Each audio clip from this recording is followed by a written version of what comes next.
The rain hammered against the windshield as Mike Cross sat in his truck outside the small diner on Route 9. It was past midnight, and the neon sign flickered weakly in the darkness. Shadow sat in the passenger seat, his amber eyes fixed on the entrance. The German Shepherd hadn't relaxed since they left the cabin 2 hours ago. Mike noticed the tension in his partner's posture, the way his ears rotated constantly, tracking sounds Mike couldn't hear. After 10 years together, Mike had learned to trust Shadow's instincts more than his own. Something was wrong. Shadow knew it first 3 days ago. Mike had received an anonymous envelope at his cabin. No return address. Inside was a single photograph of him and Shadow walking through town, taken from a distance with a telephoto lens. On the back, someone had written 2 words in red ink. "You're next."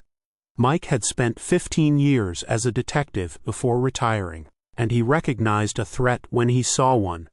But this felt different. Professional. Calculated. Please support us by subscribing to the channel. Mike had made enemies during his career. Plenty of them. Drug dealers he'd put away. Gang members who swore revenge. Corrupt officials he'd exposed. But most of them were either dead or still locked up. Whoever sent that photo had resources. Money. Patience. The kind of enemy that didn't make threats. They made arrangements. Mike had called his old partner at the department, asking him to run the photo for any metadata or clues. Nothing. The photo was clean. Too clean now. Sitting in the truck with rain creating rivers down the glass, Mike watched the diner's entrance. His contact was late. Danny Reeves was a former informant who still had ears on the street. If someone had put a price on Mike's head, Danny would know. Shadow suddenly went rigid, a low growl building in his chest. Mike's hand moved instinctively to the Glock holstered at his hip. His eyes scanned the parking lot, but he saw nothing through the rain. Then Shadow's growl stopped. The dog's head tilted slightly, focusing on something Mike couldn't perceive. It wasn't the diner. Shadow was looking past it, toward the tree line about 50 yards away. Mike had learned in Afghanistan, during Shadow's time with the K9 unit, that the dog could detect threats long before they became visible. His senses were calibrated to danger in ways that saved lives. Mike whispered to his partner, asking what was wrong. Shadow's response was immediate. He turned his head toward Mike, then back to the trees. Once. Twice. 3 times. It was their signal. Someone was watching them.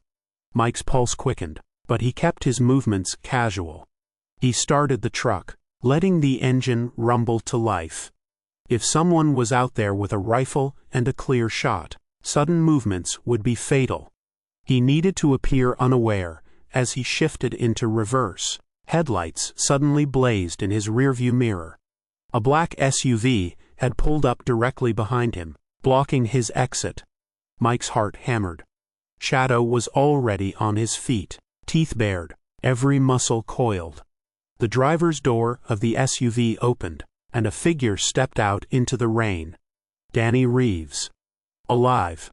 Mike exhaled slowly, but Shadow didn't relax. Danny approached the driver's window, and Mike lowered it halfway. Rain immediately began to soak the door panel. Danny looked terrible. His face was pale, his eyes darting nervously around the parking lot. He was scared. Really scared. Without any greeting, Danny told Mike he needed to disappear immediately. Right now. Tonight. Mike demanded to know what was happening. Danny's answer made Mike's blood run cold. Marcus Hale. Mike remembered that name all too well. Billionaire tech mogul. 3 years ago, Mike had been the lead detective on a case involving Hale's son, Trevor. The kid had been 22, rich, entitled, and allegedly involved in a hit-and-run that killed a college student. The evidence was circumstantial, but Mike had pursued it relentlessly. Then, suddenly, the case was closed. Pressure from above. The evidence disappeared. Trevor Hale walked free 6 months later, Trevor overdosed on fentanyl-laced cocaine. Marcus Hale blamed everyone except his son. But mostly, he blamed Mike. Danny's voice shook as he continued. Hale had hired someone. Not some street thug. A professional. International. The kind of person who makes people vanish without a trace. He'd paid $2 million. Half up front. Mike's mind raced. $2 million. That kind of money bought the best. Someone patient. Someone who would study him, learn his patterns, wait for the perfect moment. Mike asked who the hired killer was. Danny explained that people called him the broker. Nobody had a real name. He was a ghost. And he was already here. In town. Watching Mike right now. Shadow suddenly erupted into furious barking. His eyes locked on the tree line. Mike's instinct screamed. He looked past Danny and saw it. A brief flash of reflected light in the trees. Scope glass. Mike shouted for Danny to get down. The world exploded. The rear window of Mike's truck shattered inward, glass spraying across the cabin. Mike had already thrown himself sideways across the center console, as the supersonic crack of the rifle shot echoed across the parking lot. Shadow had dropped to the floorboard on pure trained instinct. Danny wasn't as lucky. The second shot caught him in the shoulder, spinning him around. Before he collapsed against the truck, Mike kicked open the driver's door and rolled out into the rain-soaked parking lot, keeping the truck's engine block between himself and the shooter. His hand found the Glock at his hip. Shadow was already moving, leaping from the truck to land beside Mike, his body pressed low to the ground. The dog's training from his K-9 days had kicked in automatically. He knew they were under fire. Mike commanded Shadow to heel, and the German Shepherd immediately pressed against his side. Another shot punched through the truck's side panel, exactly where Mike's head had been 3 seconds earlier. This shooter was exceptional. Military-grade precision. Mike's mind calculated distances and angles. The shots were coming from the tree line, approximately 200 yards out. Night vision scope. Suppressed rifle. Professional setup. Danny was groaning, clutching his shoulder, blood spreading dark across his wet shirt. Mike had to make a choice. Stay here, and they were sitting ducks. The truck provided minimal cover against a rifle that could punch through sheet metal. But the diner was 30 feet away across open ground. 30 feet of lethal exposure. Mike looked at Shadow. The dog's amber eyes met his, and in that moment, 15 years of partnership communicated everything. Shadow understood. They'd been in worse situations. Afghanistan had taught them both how to survive when the odds were impossible. Mike gave Shadow their old tactical signal for smoke deployment. It was a complete bluff. They didn't have smoke grenades. But Mike was counting on their body language to sell the deception. He moved as if pulling something from his belt, and Shadow immediately began barking and moving erratically, exactly the way he'd been trained to respond to smoke deployment. To anyone watching through a scope, it would look like they were about to obscure the field of fire. Mike used those precious 3 seconds. He grabbed Danny by his good arm and hauled him upright, half dragging, half carrying him toward the diner. Shadow provided cover as they moved, the German Shepherd's body positioned between them and the tree line, moving in unpredictable patterns that made him a nearly impossible target. It was a tactic they'd perfected in urban warfare. The dog became the distraction, while the handler moved the wounded. They made it to the diner's brick wall, just as another shot sparked off the pavement where they'd been standing moments before. Mike kicked open the front door and dragged Danny inside. The place was empty except for a startled waitress who screamed when she saw the blood. Mike shouted for her to get to the back room and call 911 immediately. She ran. Smart woman. Mike pulled Danny behind the lunch counter, the only substantial cover available. Shadow took position at the front window, his growl constant and low. Through the rain-streaked glass, Mike could see his truck.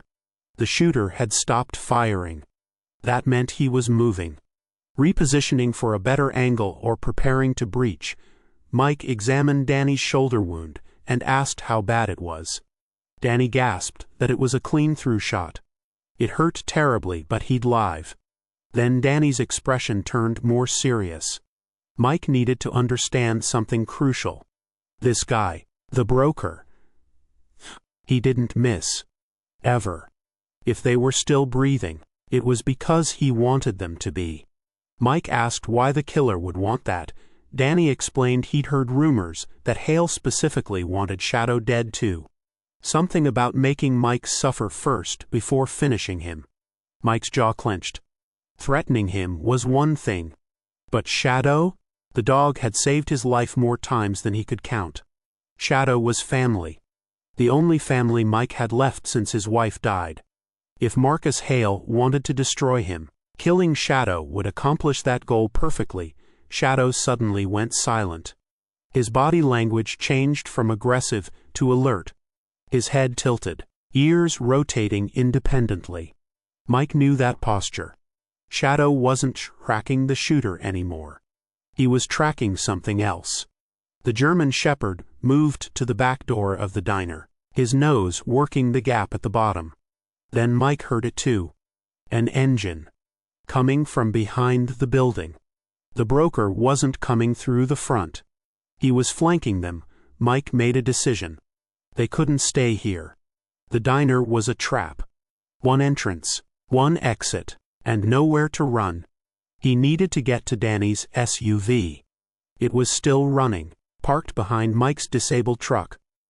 If they could reach it, they might have a chance. Mike asked Danny if he could walk. Danny replied that he didn't have much choice. Mike agreed with grim humor that it was true. Mike moved to the front window and risked a glance outside. The parking lot appeared empty, but he knew better. The broker was out there somewhere, watching, waiting patiently. The rain was actually helping them. It degraded visibility and made thermal imaging more difficult. Mike had one advantage.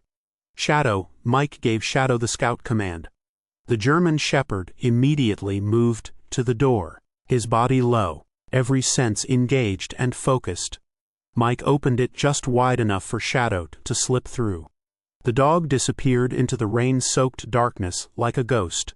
This was dangerous. Mike hated sending Shadow out alone.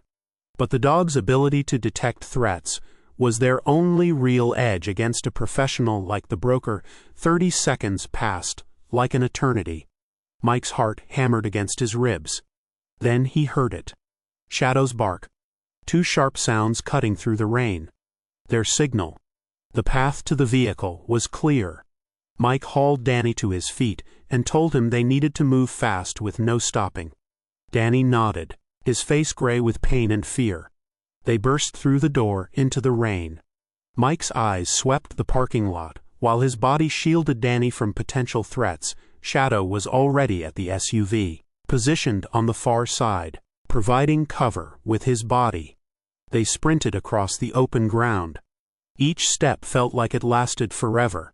Mike expected the rifle shot that would end everything. It never came. They reached the SUV, and Mike threw Danny into the back seat. Shadow leapt into the passenger side with practiced ease. Mike was sliding behind the wheel when he saw it, a small device attached to the steering column. Red LED light blinking steadily in the darkness. Mike's training recognized it immediately. A bomb. Military-grade C4. Remote detonation. The broker had anticipated this exact move. Of course he had. Mike screamed for everyone to get out immediately. He grabbed Shadow's collar and pulled the dog from the SUV, just as Danny stumbled out the back door. They ran 20 feet before Mike tackled them both behind a concrete parking barrier. The explosion came 3 seconds later. The blast wave rolled over them, hot and deafening. The SUV transformed into a fireball, metal fragments whistling through the air like deadly shrapnel. Mike covered Shadow with his body, while Danny curled into a protective ball beside them. The heat was intense even at this distance. when the ringing in Mike's ears subsided enough to think clearly, he raised his head carefully. The SUV was completely destroyed, flames consuming what remained of the twisted chassis. So much for their escape vehicle. The broker had boxed them in perfectly. Mike's truck was disabled. Danny's SUV was now a burning wreck. They were on foot, in the rain, with a wounded man and a professional assassin hunting them in the darkness. Shadow's growl brought Mike back to immediate concerns. The dog was staring toward the tree line again, but his body language had changed dramatically. He wasn't detecting a distant threat anymore. This was close. Very close. Dangerously close. Mike drew his Glock and moved into a defensive position, putting himself between Shadow and whatever was approaching. The rain made it almost impossible to see more than 30 feet clearly. Water streamed down his face, cold and relentless. Then he saw movement. A figure emerged from the rain, walking casually, as if simply out for an evening stroll. The man was tall, maybe 6'2", dressed in dark tactical gear that was barely visible against the night. He carried a rifle with casual expertise, the weapon held in a low ready position that spoke of extensive training. But it was his face that made Mike's blood run cold. The broker was smiling. The man's voice was smooth and cultured, with a trace of an accent Mike couldn't quite place. European. Maybe French. He addressed Mike by name and mentioned Shadow specifically, calling them both distinguished targets. $2 million seemed almost insufficient for such famous prey, the broker observed with disturbing calm. Mike kept his Glock trained on the man's center mass. The assassin asked rhetorically how many rounds Mike had in that weapon. 15, probably. And Mike hadn't fired any tonight. Meanwhile, the broker had a 300-yard advantage, night vision equipment, and most importantly, patience. Shadow's growl intensified. The dog desperately wanted to attack. Mike could feel the barely controlled aggression radiating from his partner. One word, and the German Shepherd would launch himself at the killer's throat. But Mike held back. Something felt wrong about this confrontation. Mike asked why the broker was standing there talking instead of simply killing them. The assassin's response was chilling in its honesty. Marcus Hale hadn't just paid him to kill Mike and Shadow. He'd paid for them to suffer first. Hale wanted Mike to know that everything he cared about would be systematically destroyed. His reputation, his peace, his dog, and finally, his life itself. Mike stated flatly that Hale's son had been a murderer. The broker acknowledged this might be true, but explained that Trevor Hale had also been Marcus's only child, and Mike had taken him away. First with the investigation, then with testimony, and finally, by creating the circumstances that led to Trevor's self-destruction. Marcus Hale was a man who didn't forgive. He certainly never forgot. Mike's mind raced through scenarios and tactical options. He couldn't risk taking the shot. Even if he hit the broker, there were too many unknowns. Was the man wearing body armor? Did he have backup positioned nearby? Was this entire conversation a distraction? But if Mike didn't act, they were trapped. Shadow made the decision for everyone. The German Shepherd exploded forward with shocking speed. Shadow had been trained to take down armed suspects, and those combat instincts were hardwired into his DNA. The dog covered the 15 feet to the broker in less than 2 seconds, jaws open, aiming for the gun arm with lethal precision. The broker moved like liquid water. He sidestepped Shadow's attack with millimeter precision, using the rifle's stock to deflect the dog's trajectory without causing serious injury. Shadow hit the wet pavement hard and rolled, but immediately recovered and spun for another attack. The broker had already created distance, putting space between himself and the enraged animal. The assassin commented that the reports about Shadow's capabilities hadn't been exaggerated at all. But he'd come prepared for exactly this scenario. the broker raised his left hand, revealing a small device that looked like a modified dog whistle. He pressed a button. The effect on Shadow was immediate and devastating. The German Shepherd yelped in pain and dropped to the ground, pawing desperately at his ears. The device was emitting a frequency beyond human hearing, but clearly agonizing for Shadow's sensitive ears. Mike roared at the broker to stop it immediately. Raising his Glock with deadly intent, the assassin calmly released the button. Shadow stumbled to his feet, disoriented and shaking but alive. The broker explained he had no interest in torturing animals, but he'd needed to demonstrate something critical. Mike was outmatched. The broker controlled this entire situation. Now, he was going to walk away. In 48 hours, he would return, and he would finish what he started tonight. Unless Mike chose the alternative, Mike demanded to know what alternative. The broker laid it out simply. Mike could run. Leave town immediately. Abandon everything he knew. Disappear completely into hiding. Marcus Hale wanted Mike to suffer, but he also wanted him to know he was powerless. If Mike ran, he proved Hale right. If he stayed, he died. Either way, Hale achieved victory. The broker began walking backward, maintaining eye contact with Mike the entire time.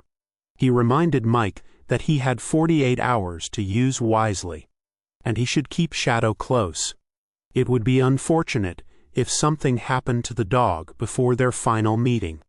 Then the assassin vanished into the rain and darkness as if he'd never existed at all.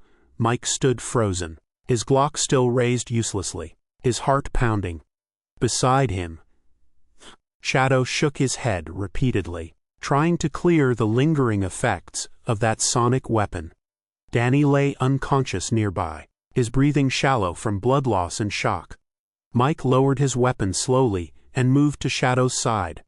The dog looked up at him, those amber eyes full of absolute trust despite the pain.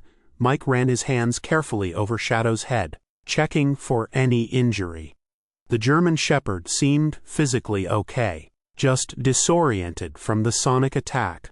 Mike whispered to his partner that they weren't running. They never ran from anything. Shadow's tail moved slightly in agreement. They were in this together, no matter what came next. Whatever horrors the next 48 hours brought, they would face them as partners. Mike half carried, half dragged Danny through the rain toward the only shelter he could see. An abandoned gas station sat 200 yards down the road.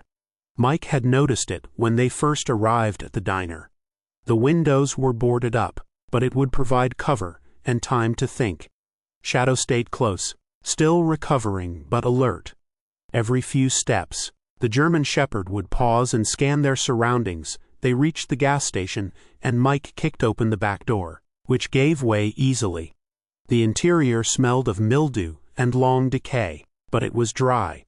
Mike laid Danny on the floor near what used to be the customer service counter and used his belt to create a makeshift tourniquet. The bleeding had slowed, but Danny needed real medical attention soon. Danny regained consciousness and immediately mumbled that they couldn't go to a hospital. The broker would have people watching. Mike knew Danny was absolutely right. The broker had demonstrated sophisticated planning. Hospital surveillance would be standard procedure. Mike pulled out his phone, but the screen was cracked from the explosion, and there was no signal. They were completely on their own. Shadow suddenly moved to the front window, his ears up, body tense. Mike joined him, peering through the gaps in the boarded windows. Red and blue lights flashed in the distance. Police and fire response to the explosion. Mike counted at least 4 vehicles heading toward the diner. In a small town like this, that represented their entire emergency response capability. Danny suggested weakly that they needed to contact the police. Mike refused immediately. The broker had let them live for a reason. If they brought in local police, they'd just create more targets. Danny asked what Mike's plan was then. Mike moved away from the window and crouched beside Shadow. The dog's breathing had returned to normal, but Mike could see the lingering effects in Shadow's cautious movements. That sonic weapon had rattled the German Shepherd more than any firefight ever had. But the broker had made a mistake. He'd given them time. 48 hours. That had to mean something. Professional killers didn't give victims a timeline unless it served a purpose. Mike had spent 15 years studying criminal behavior. He understood the psychology. The broker wanted them scared, running, making panicked decisions. Fear was a weapon as effective as any rifle. Mike wouldn't give him that satisfaction. He told Danny they were going after Marcus Hale directly. Danny's eyes widened. He asked if Mike was insane. Hale was a billionaire, with more security than the president. Mike would never get close to him. Mike explained he didn't need to get close. He needed to make Hale stop the contract. The broker was a professional. He'd honor a cancellation if the money said so. But Hale needed a reason to cancel. And Mike was going to give him one. Danny asked what reason could possibly make Marcus Hale back down. Mike smiled grimly. The truth about how his son really died. Mike had always suspected there was more to Trevor Hale's overdose than the official story. A rich kid with unlimited resources doesn't accidentally take street drugs laced with fentanyl. Someone wanted Trevor dead. Mike had always wondered if Marcus Hale himself might have been involved in his own son's death. A father ashamed of his son's crimes, worried about reputation and legacy. It was a theory Mike could never prove. But now, with his life on the line, he didn't need proof. He just needed leverage. Shadow suddenly barked once. Their warning signal. Mike moved back to the window and saw them.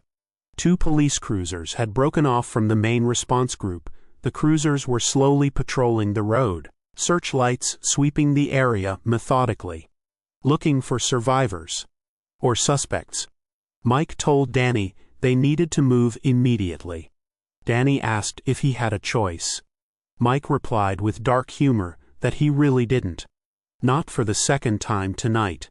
Mike helped Danny to his feet. They exited through the back door, Shadow leading the way through the darkness. The German Shepherd's nose was working overtime, checking for threats in the rain-soaked night. Mike trusted that nose more than any technology.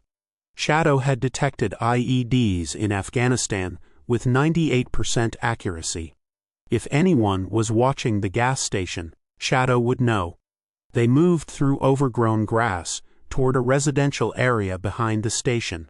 Small houses, most with lights off at this late hour. Mike targeted a house with no vehicle in the driveway and a for sale sign in the yard. Empty. Probably. He tried the back door. Locked. Shadow waited patiently while Mike used his lockpicks, a skill he'd maintained from his detective days. 20 seconds later, they were inside. The house was indeed empty, stripped of furniture, but still with power and water.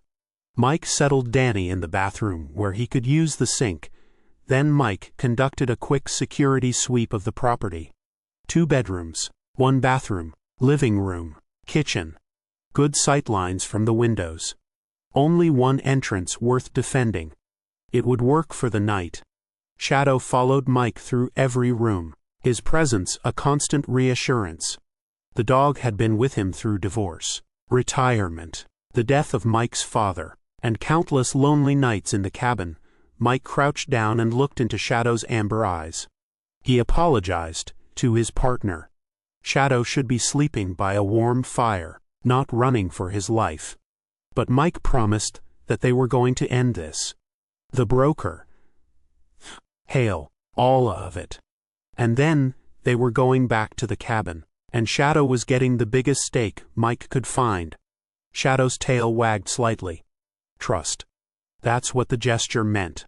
The dog still trusted Mike completely. Mike's phone buzzed. Somehow, a single bar of signal had appeared. A text message from an unknown number. Tick-tock detective. 46 hours remaining. The clock is counting down. And I'm watching. Mike stared at the message, his jaw clenched. The broker had his phone number. That meant he'd been compromised for longer than he thought. Mike powered off the phone and removed the battery. The device was now a liability. From the bathroom, Danny called out weakly. He needed help. Mike found Danny slumped against the bathroom wall, his face pale and sweating despite the cool air. The makeshift tourniquet had slowed the bleeding, but the wound needed proper treatment. Mike grabbed towels from the empty cabinet and used them to pack the injury. It wasn't ideal, but it would keep Danny alive until morning. Mike told Danny he needed to contact someone he trusted. Someone off the grid. Danny reached into his jacket pocket with his good hand and pulled out a burner phone. Always carried a backup. Old habit. Mike took the phone gratefully. Sarah Chen's number was one of the few he'd memorized. He stepped into the living room for privacy and dialed. It rang 4 times before a groggy voice answered. Sarah asked if this was life or death. Mike confirmed it was. He identified himself. Immediate alertness filled her voice. She asked where he was and mentioned hearing about an explosion at a diner on Route 9. Police were looking for survivors. Some witnesses mentioned a German shepherd. Mike confirmed that was them. He told Sarah to listen carefully without asking questions yet. Marcus Hale had hired a professional assassin to kill him and Shadow. The guy called himself the broker. International operator. $2 million contract. He was giving Mike 48 hours before finishing the job. Mike needed information on how Trevor Hale really died. Sarah went silent for a moment.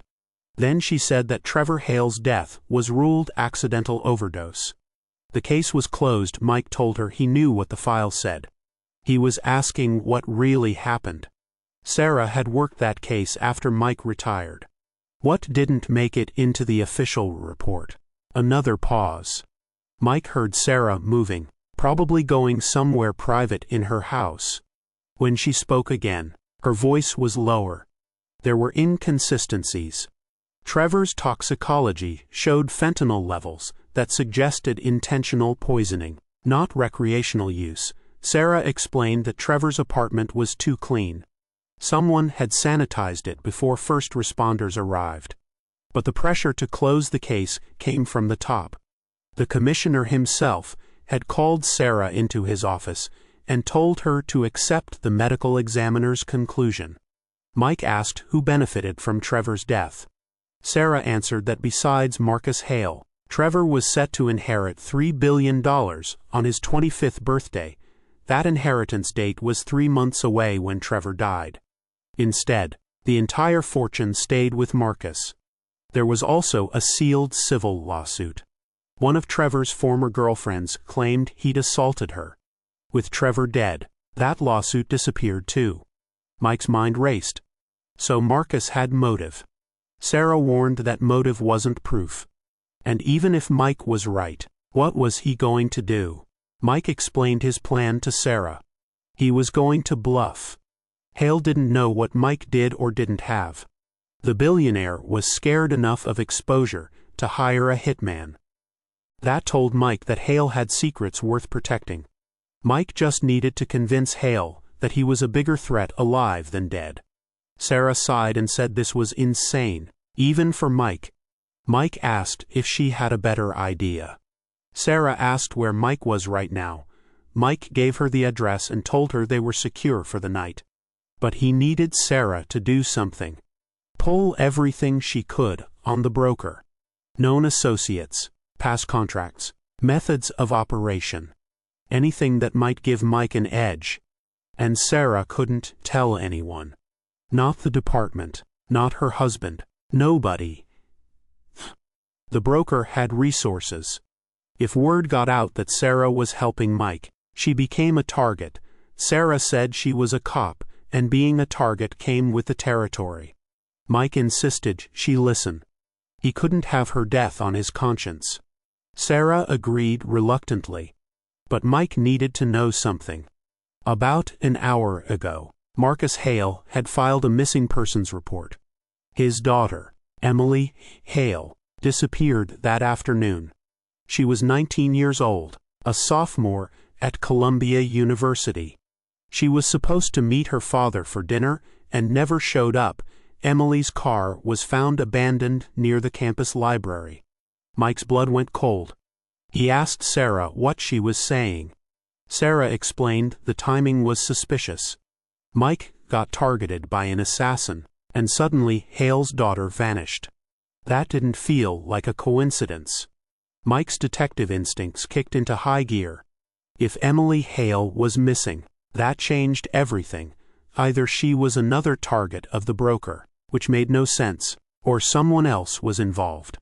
A third party with their own agenda. Shadow suddenly appeared at Mike's side, pressing against his leg.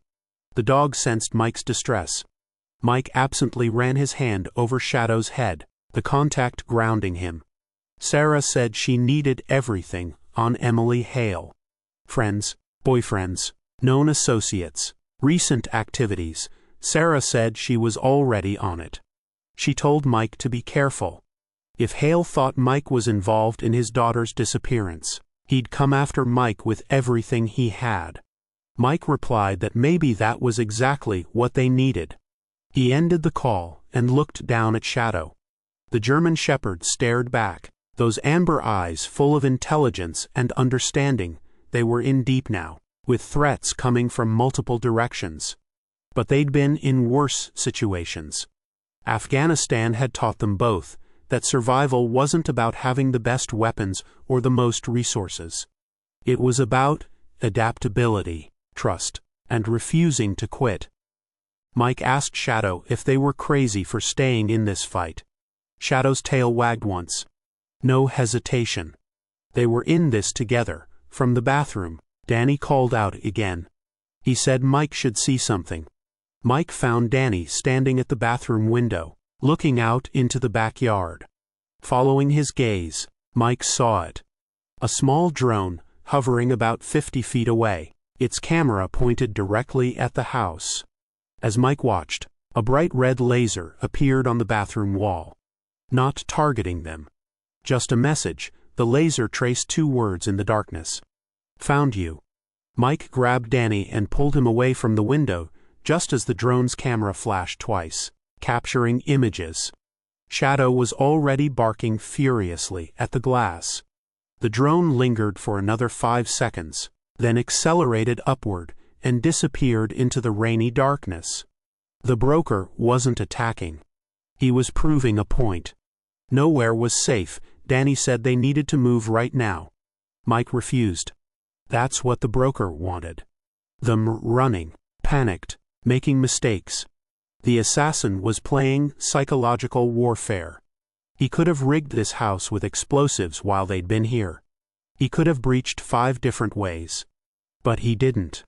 Because he was following his 48-hour timeline, Danny asked if Mike was betting their lives on that theory. Mike explained he was betting on understanding the enemy. Professionals like the broker had rules. Structure. They didn't deviate from operational parameters, because deviation created unpredictability. And unpredictability got you caught. He said 48 hours. So that's what they had. Mike moved through the house, checking windows and exits with Shadow at his side. The German Shepherd had calmed after the drone left, but remained vigilant. Mike grabbed chairs and wedged them against the front and back doors. Not real security, but they'd make noise if someone tried to enter. Then he checked his watch. 3 a.m. In a few hours, the sun would rise, and they could move with less risk. Danny slumped against the wall in the hallway, his breathing labored. He told Mike there was something he needed to know about the broker. The word on the street was that the assassin never failed. Never. In 15 years, he'd completed every contract he'd ever taken. But there was a rumor. One job went wrong. Not because he failed to kill the target, but because he killed the wrong person. Danny explained it was a case of mistaken identity in Prague, 6 years ago. The broker was supposed to eliminate a weapons dealer, but ended up killing the dealer's brother instead. When he realized the mistake, the assassin did something unexpected. He returned the money and hunted down the people who hired him. Killed them too. Then he disappeared for 2 years. Danny continued explaining the story. The broker apparently had a code. He didn't kill civilians, didn't kill children, and he didn't accept contracts based on lies. If Marcus Hale misrepresented why he wanted Mike dead, if the broker discovered there was more to this story than revenge for a son, he might walk away from the contract. Mike considered this information carefully. Or the broker might decide they were all legitimate targets and finish the job anyway. Danny acknowledged that was possible. But it was leverage. If they could prove that Marcus Hale murdered his own son and was now using the broker to cover it up, they might be able to turn the assassin against Hale. Mike said that was a lot of ifs. Danny asked if Mike had a better plan. Before Mike could answer, the burner phone buzzed. A text from Sarah with critical information. The message explained that Sarah had found information on Emily Hale and was sending an encrypted file. But there was more. This situation was getting darker. Emily's boyfriend had reported her missing 6 hours before Marcus did. The boyfriend said Emily was investigating her brother's death. She didn't believe the overdose story. Emily had hired a private investigator 3 weeks ago. The investigator turned up dead yesterday. Apparent suicide. Mike's mind raced through the implications. Emily Hale was investigating her own brother's murder, and now she was missing. The investigator who was helping her was dead. Marcus Hale had motive to silence both of them. But why hire the broker to kill Mike if Marcus was already cleaning up loose ends himself? Unless the broker wasn't just here for Mike, what if Emily's disappearance was part of the same contract? Kill the retired cop who investigated Trevor. Kill the daughter who wouldn't let it go. Eliminate all the threats to Marcus Hale's secret. It would explain the broker's methodical approach. Multiple targets required careful timing and execution. Shadow suddenly went rigid, his ears rotating toward the front of the house. Mike immediately drew his Glock and moved to the window. Through the gap in the boards, he saw headlights approaching slowly down the residential street. A dark sedan, expensive, moving like it was searching for something specific. The car stopped directly in front of their safe house. The driver's door opened, and a woman stepped out. Even in the dim streetlight, Mike recognized her from the photo Sarah had sent, Emily Hale. She was alive. And she was walking straight toward their front door. Danny whispered that it had to be a trap. Mike wasn't so sure. Emily looked scared, not threatening. She kept glancing over her shoulder, as if worried about being followed. When she reached the front door, she knocked softly and called out Mike's name. Emily said she knew he was in there. She'd seen the news about the explosion. She needed his help. Her father was trying to kill her, and Mike was the only person who might believe her. Mike and Shadow exchanged a look. The dog's body language had shifted from alert to curious. Shadow's nose was working the air near the door gap, processing scents. After a moment, the German Shepherd sat down. His signal that the person outside wasn't an immediate threat. Mike made a decision that could get them all killed. He moved the chair away from the door and opened it slightly, keeping the Glock ready but not visible. Emily Hale stood on the porch, soaking wet from the rain, her eyes wide with fear. She was younger than her photo suggested, 19 but looking more like 16. Dressed in jeans and a Columbia University hoodie, she looked like any college student. Except for the terror in her expression, Mike asked how she'd found them. Emily explained she'd been tracking police scanners. When she heard about the explosion and a German Shepherd, she knew it had to be Mike. He was the detective who investigated her brother's death, the one her father blamed for everything. She paused, shivering. She didn't have anywhere else to go. The man her father hired, the assassin, came to her dorm room tonight. Emily said the killer told her she had 24 hours to disappear or he'd make her death look like a suicide, just like her brother. She'd been driving for hours, trying to figure out what to do. Then she thought, if Mike was also being hunted, maybe they could help each other. Mike studied her face, looking for deception. He'd interviewed thousands of suspects and witnesses. He could usually tell when someone was lying. Emily Hale was terrified, but she wasn't lying. Mike told her to come inside but move slowly. His partner didn't like sudden movements. Emily looked down at Shadow and smiled despite her fear. She said the dog was beautiful. Shadow's tail wagged slightly. The German Shepherd had always been a good judge of character. Mike let Emily enter and quickly resecured the door. This changed everything. If the broker was targeting Emily too, then the contract was bigger than Mike had realized. And if Emily had information about her brother's real death, she might be the key to stopping this nightmare. Mike told Emily to start talking. He needed to know everything about how Trevor really died. Emily sat on the floor of the empty living room. Shadow lay protectively beside her. The German Shepherd had immediately taken to the young woman, something Mike found significant. Shadow's instincts about people were rarely wrong. Danny watched from his position against the wall, his face still pale but his eyes alert. Emily began explaining that her brother didn't take drugs. Everyone thought Trevor was some rich kid party boy, but that wasn't him at all. Emily explained that Trevor was terrified of drugs after watching their cousin die from an overdose when they were teenagers. He wouldn't even take prescription painkillers. The whole story about him accidentally taking fentanyl-laced cocaine never made sense to her. Mike sat across from Emily, his detective instincts fully engaged. The toxicology report had been conclusive, though.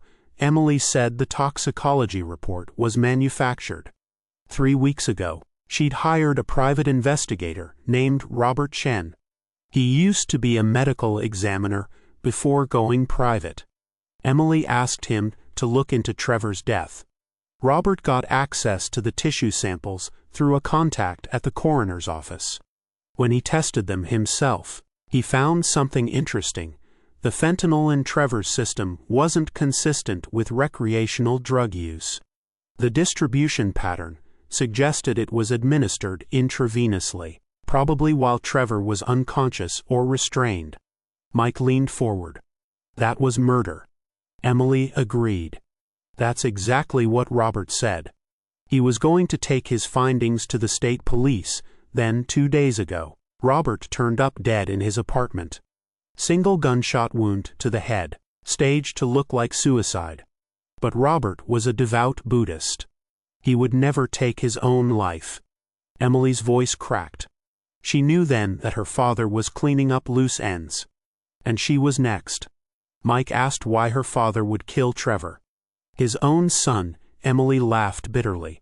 Mike had investigated Trevor's hit-and-run case. He saw what kind of person her father protected. Trevor wasn't just involved in that accident.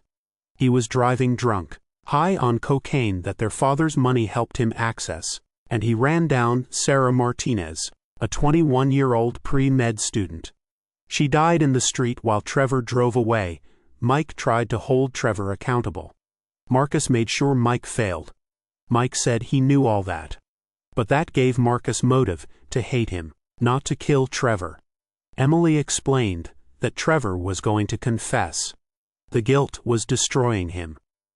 6 months after Mike closed the case, Trevor told their father that he was going to turn himself in. He said he couldn't live with what he'd done. Marcus begged him to reconsider, told him it would destroy the family name, ruin the business. Trevor wouldn't listen. So their father made a choice. Better a dead son than a son who could send him to prison as an accessory after the fact. Mike absorbed this information. It fit the profile. Marcus Hale was a control freak who'd built an empire through ruthless decision-making. If Trevor threatened to expose him, Marcus would eliminate the threat, even if that threat was his own child. Mike asked if Emily had proof of any of this. Emily pulled a flash drive from her pocket. Robert gave her this 2 hours before he died. He said if anything happened to him, she should find someone she trusted and give them this. The flash drive contained all his findings, including recorded conversations with the medical examiner who falsified Trevor's toxicology report. The examiner admitted everything on the recording. Mike took the flash drive carefully. This was evidence. Real, actionable evidence that could bring down Marcus Hale. But it also painted a massive target on all of them. Shadow suddenly stood up, his body tense. His growl started low but built quickly. Mike's hand moved to his Glock. Something was wrong. The German Shepherd moved to the front window, his nose working the air, then turned to face the back door. Someone was outside. Probably multiple people. Mike said quietly that they had company. Danny struggled to his feet, using the wall for support. Emily looked terrified. Mike moved to the back window and carefully peered through the boards. He saw them. 3 figures in tactical gear, moving in coordinated patterns around the house. Professional movements. Military precision. Danny whispered that the broker had brought friends. Mike studied the figures more carefully. He told Danny to look at the patches on their shoulders. Private security. Hale's people. Marcus must have tracked Emily here. As if to confirm his observation, a loudspeaker crackled to life outside. The voice announced this was Hale's security. They knew Emily Hale was inside. Send her out unharmed, and the rest could walk away. They had 60 seconds to comply. Emily grabbed Mike's arm. She begged him not to let them take her. If she went with them, she was dead. Her father would make sure of it. Mike's mind raced through options. They were outnumbered and outgunned. The house had limited defensive positions. But giving up Emily wasn't an option. She was the key to everything. Without her testimony and Robert Chen's evidence, Marcus Hale would win. Mike gave Shadow a command to guard Emily. The German Shepherd immediately positioned himself between the young woman and the doors, his teeth bared, every muscle coiled for action. Whatever happened next, Shadow would protect her with his life. Mike asked Danny if he could shoot. Danny said if he had to. Mike handed Danny his backup weapon, a snub-nosed revolver from an ankle holster. Mike told Danny to cover the front while he took the back. Emily needed to stay low and not move from that spot. Shadow would keep her safe. Danny asked what the plan was. Mike said they'd hold them off until sunrise. In daylight, Hale's people couldn't operate as freely. Too many potential witnesses. Danny pointed out that was 4 hours away. Mike acknowledged they'd have to hold for 4 hours then. The loudspeaker crackled again. A voice through the loudspeaker announced 30 seconds remaining. They were authorized to use force. Send out Emily Hale now. Mike moved to the back window and called out his response.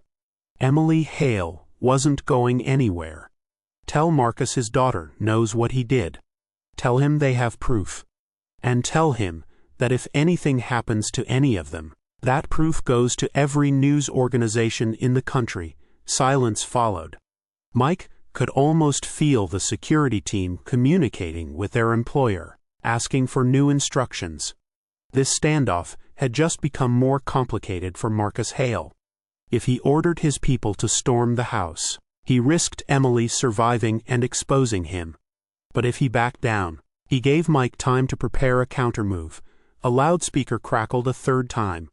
But the voice that came through wasn't from the security team. It was Marcus Hale himself, speaking directly. He addressed Mike by name. Mike had his daughter, and something that belonged to Hale. He was willing to negotiate. He'd call off the contract on Mike's life. He'd give Mike $5 million. All he wanted in return was Emily and that flash drive. Nobody else needed to die tonight. Mike looked at Emily. The young woman was crying silently, her hand buried in Shadow's fur. She just heard her father offer money for her return, as if she were property to be purchased, rather than a daughter to be protected. Mike called out his counteroffer. Hale confesses to murdering Trevor. He turns himself in to the state police.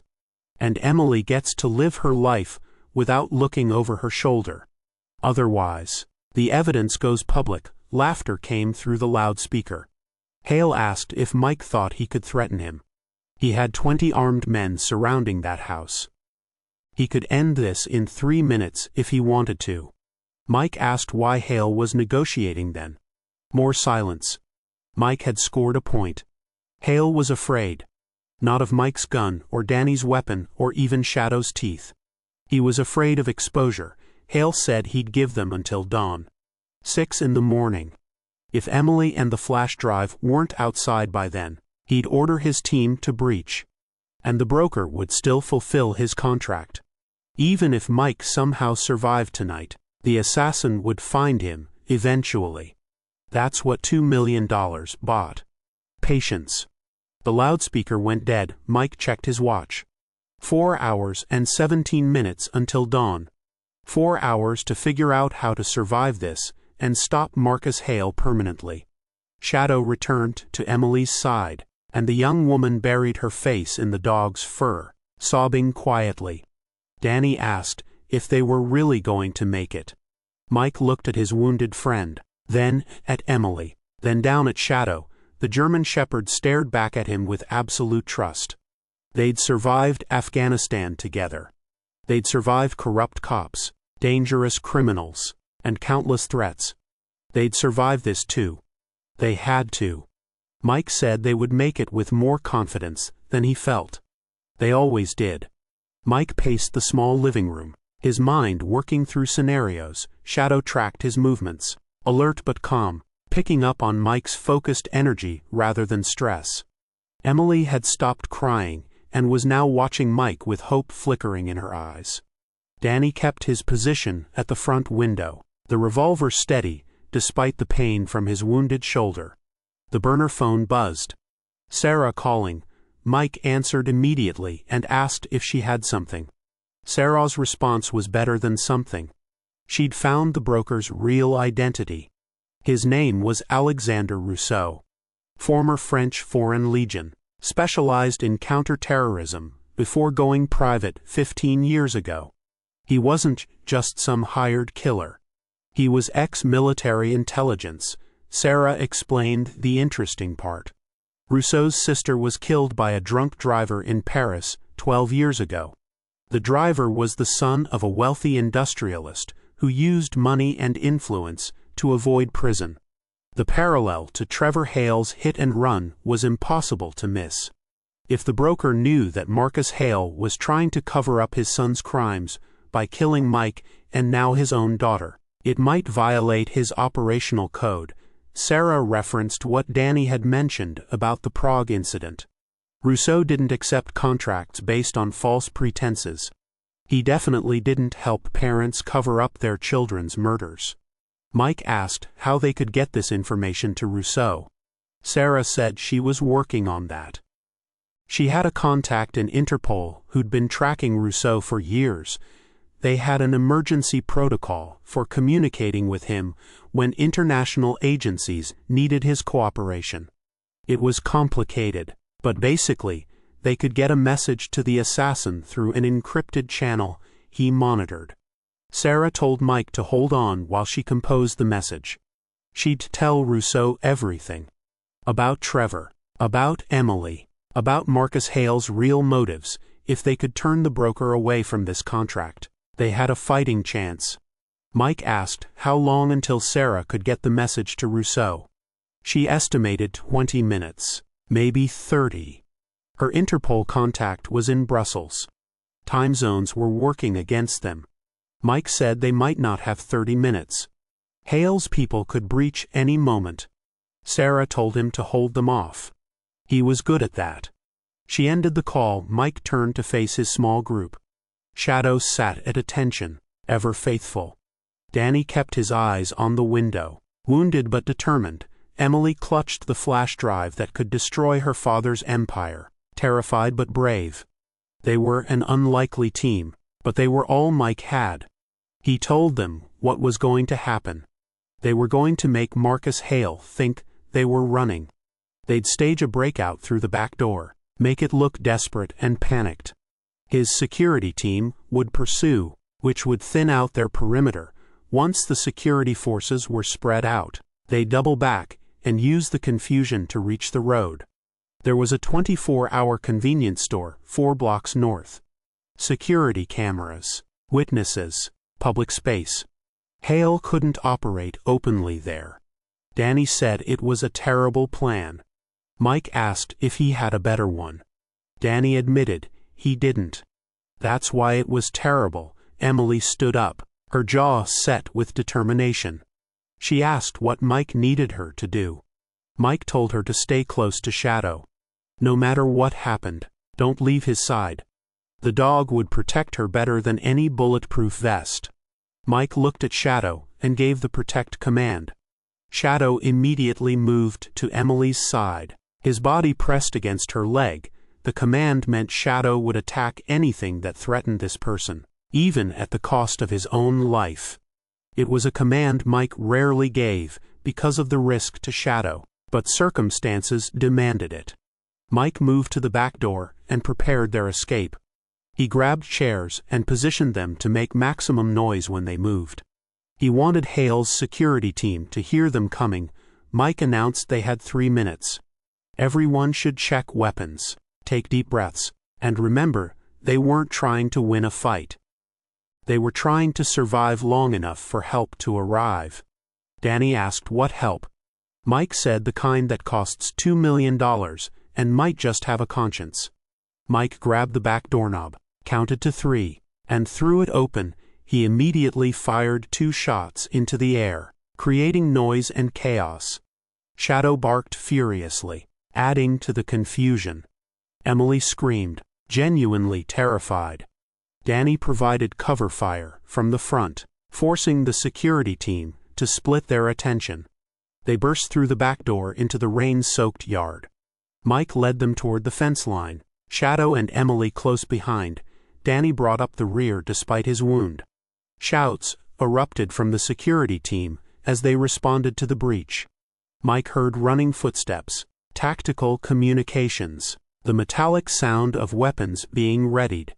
They reached the fence. Mike boosted Emily over first, then Shadow leapt over with practiced ease. Mike was climbing when Danny cried out. Mike turned to see his friend on the ground, 2 security officers advancing with weapons raised. Danny shouted for Mike to go and get Emily out of there. Mike's heart tore. He couldn't leave Danny. But Emily and the flash drive were more important than one man's life. Even Danny knew it. Especially Danny knew it. The wounded informant raised his revolver and fired, not at the officers, but at a nearby propane tank attached to the house's exterior. The gunshot sparked against metal, and the tank exploded in a massive fireball that threw everyone to the ground. In the chaos, Mike dropped over the fence and grabbed Emily's hand. Shadow was already running toward the tree line. Clearing the path ahead, they sprinted through backyards, over fences, through the darkness and rain. Behind them, shouting, and more explosions as Hale's security team tried to coordinate their response. 5 blocks. That's how far they ran before Mike risked stopping. They collapsed behind a dumpster, in an alley, all 3 of them gasping for air. Emily was crying, understanding that Danny had probably just sacrificed his life for theirs. Shadow pressed against Mike, offering comfort and support. Emily whispered Danny's name through her tears. Mike said softly that Danny was a good man. The burner phone buzzed. Sarah's voice was urgent. The message had been delivered to Rousseau. He received it 60 seconds ago. If he was monitoring his channels, he knew the truth now. Sarah also had bad news. Danny Reeves had just died. The explosion caused a gas line rupture. He didn't make it out. Mike closed his eyes. Another death on his conscience. Another good person destroyed by Marcus Hale's corruption. But Danny's sacrifice had given them a chance. They were still alive. Still fighting. Sarah asked where they were. Mike told her they were in an alley behind Baker Street, 4 blocks from the safe house. Sarah said she was coming to get them. 15 minutes. Shadow suddenly went rigid. His warning growl started low, but built quickly. Mike drew his Glock and scanned the alley. A figure stepped out from the shadows at the far end, tall, tactical gear, rifle at low ready. Mike recognized him immediately. The broker had found them. Alexander Rousseau stood in the rain, at the mouth of the alley, his rifle pointed down, but ready. Shadow's growl intensified, every muscle coiled for attack. Mike kept his Glock trained on the assassin's center mass, knowing that if this turned into a gunfight, they were all dead. Rousseau addressed Mike by name. He'd received an interesting message from Interpol about Marcus Hale, his dead son, and the true nature of this contract. He was here to verify what he'd been told was accurate. Mike asked what he wanted to know. Rousseau asked if the woman behind Mike was Emily Hale, Marcus Hale's daughter. Mike confirmed yes. The assassin asked if Emily was a target of the contract he'd accepted.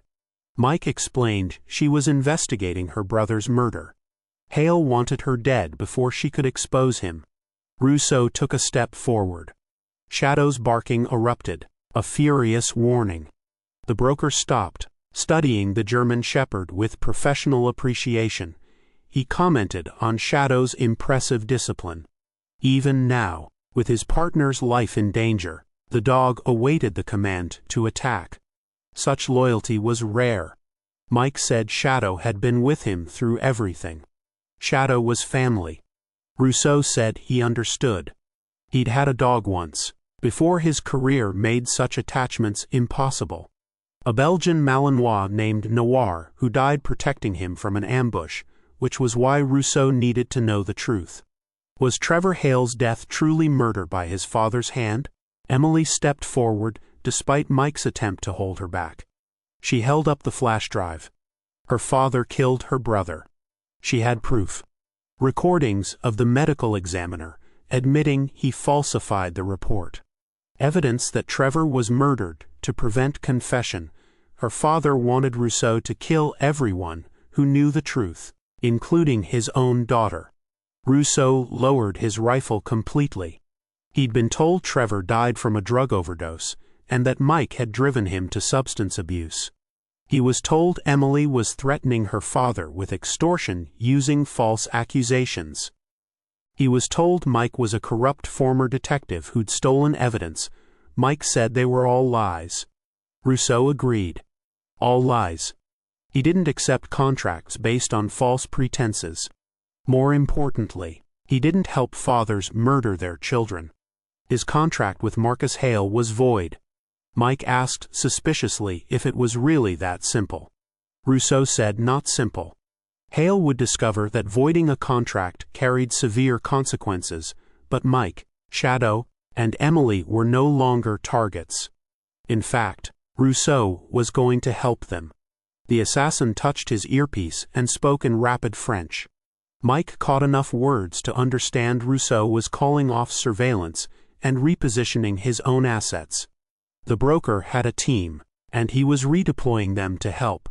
Rousseau explained that Marcus Hale's security forces were currently searching a 12-block radius. They had authorization from corrupt local officials to operate with impunity. However, they didn't know Rousseau had switched sides. He could get Mike's group to safety and ensure the evidence reached proper authorities. Emily asked why they should trust him. Rousseau said if he wanted them dead, they would already be dead. He'd had a clear shot for the past 2 minutes. Instead, he was offering assistance. But they must move quickly. Hale's people would eventually realize the broker was no longer helping them. Mike studied the assassin's face, looking for deception. He found none. Rousseau seemed genuinely angered by Marcus Hale's lies. It made sense. Professional killers operated by codes and rules. When clients violated those codes, it created liability. Rousseau wasn't helping them out of kindness. He was protecting his reputation and eliminating a client who had betrayed him. Mike asked what the plan was. Rousseau said there was a news station 3 miles from here. They had 24-hour broadcasting and high security. If they could get there with that flash drive, Mike could expose Marcus Hale in front of cameras before anyone could stop them. Once the information was public, Hale lost his leverage. He couldn't kill everyone who knew the truth. Mike lowered his Glock. Shadow's growling subsided, but the dog remained alert. Rousseau was right. Public exposure was their best defense. But Hale's security team would have the roads blocked. Rousseau said not for him. His vehicle had diplomatic immunity credentials. They wouldn't stop them. He gestured toward the end of the alley, where a black Range Rover sat idling. They needed to leave immediately. Hale had just authorized lethal force against anyone harboring his daughter. Sarah's voice crackled through the burner phone asking where Mike was. Mike told her there was a change of plans. They had a ride. Meet them at the news station. And bring every cop she trusted. They were about to start a war. They moved quickly to the Range Rover. Shadow leapt into the back seat with Emily, while Mike took the passenger seat. Rousseau drove with practiced efficiency, navigating the rain-slicked streets with precision. Behind them, Mike could hear sirens and see searchlights sweeping the area. Hale had mobilized everything he had. From the back seat, Emily asked how Rousseau became an assassin. The broker glanced at her in the rearview mirror. His sister was killed by a drunk driver. The man responsible was wealthy and connected. He paid his way out of justice. Rousseau decided that if the legal system wouldn't hold people accountable, he would, but he created rules. He only accepted contracts against those who deserved death. Or at least, he thought he did. Marcus Hale taught him that even he could be deceived. Mike asked what Rousseau would do after tonight. The assassin smiled coldly. Disappear. Rebuild his reputation. And deal with Marcus Hale personally. Mike asked how he'd deal with Hale. Rousseau said that wasn't Mike's concern. Let's just say that Hale's contract cancellation fee was quite severe. They approached the news station. The building was modern glass and steel, well lit, with security guards visible at the entrance. But as they pulled into the parking lot, Mike's heart sank. 3 black SUVs blocked the entrance. Hale's security team had anticipated their destination. Emily whispered that they were here. Rousseau replied calmly that of course they were. Marcus Hale was many things, but stupid wasn't one of them. However, he'd made a critical error. Emily asked what error. Rousseau said Hale assumed the broker would continue working for him. He didn't account for Rousseau working against him. The assassin pulled out his phone and made a call. He spoke in French again, giving commands. 30 seconds later, all 3 SUVs exploded simultaneously. Not large explosions, but enough to disable the vehicles and send Hale's security team scrambling. Smoke and flames erupted in the parking lot. Rousseau commanded them to go and get inside while the security forces were disoriented. Mike grabbed Emily's hand. Shadow was already out of the vehicle, positioning himself between Emily and the burning SUVs. They ran for the entrance. Security guards, seeing the explosions, had weapons drawn but were confused about who to target. Mike pulled his retired detective badge, hoping it still carried weight. He identified himself and said Emily was a material witness in a murder case. They needed immediate protection. The guards hesitated. Then one of them recognized Mike from his years on the force. They let them through. Mike could hear shouting behind them as Hale's security team recovered enough to pursue, but they were inside now, surrounded by cameras and civilians. Hale couldn't operate freely here. They'd made it. Rousseau appeared at Mike's side, having parked the Range Rover, and followed them in. He suggested Mike make this dramatic. The news director's office was on the 3rd floor. They rode the elevator up. Shadow pressed against Emily protectively. When the doors opened, they found themselves facing a startled newsroom full of reporters and producers. Mike held up the flash drive. He announced his name and that he was a retired police detective. The flash drive contained evidence that billionaire Marcus Hale murdered his own son to cover up a hit-and-run killing, and Hale had been trying to kill anyone who knew the truth, including his daughter. Mike asked who wanted the biggest story of the year. Every reporter in the room surged forward. Within minutes, they were broadcasting live. The news director had moved with remarkable speed. Understanding that the delay gave Marcus Hale time to interfere, Mike sat at a table with Emily beside him.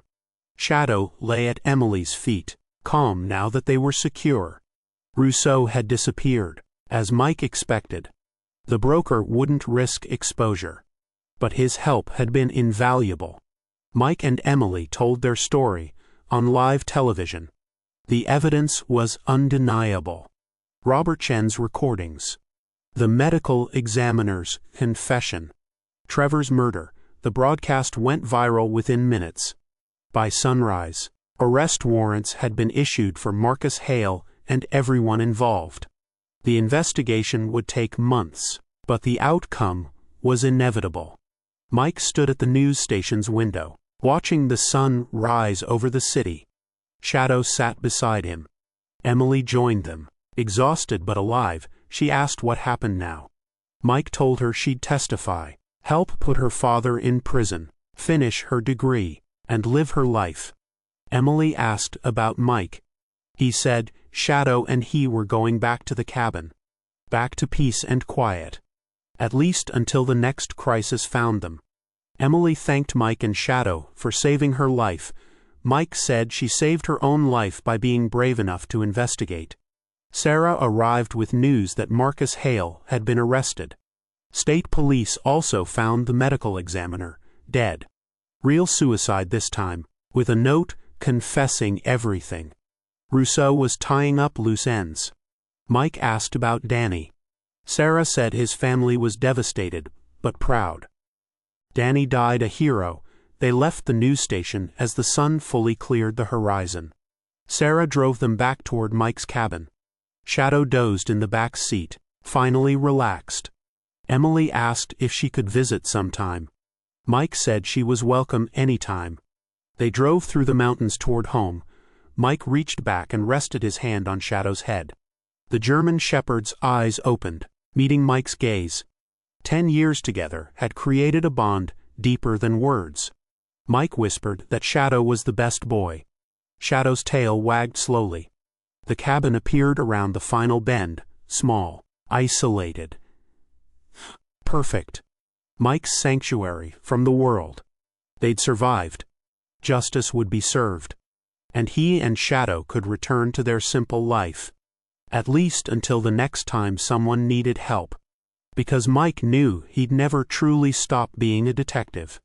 As long as Shadow stood beside him, he'd fight for justice. Shadow leapt out and ran to his favorite spot under the old oak tree. The dog looked back at Mike, tongue out, eyes bright. Ready for whatever came next. Together, as always. Mike smiled and told Shadow to come on. Let's go home.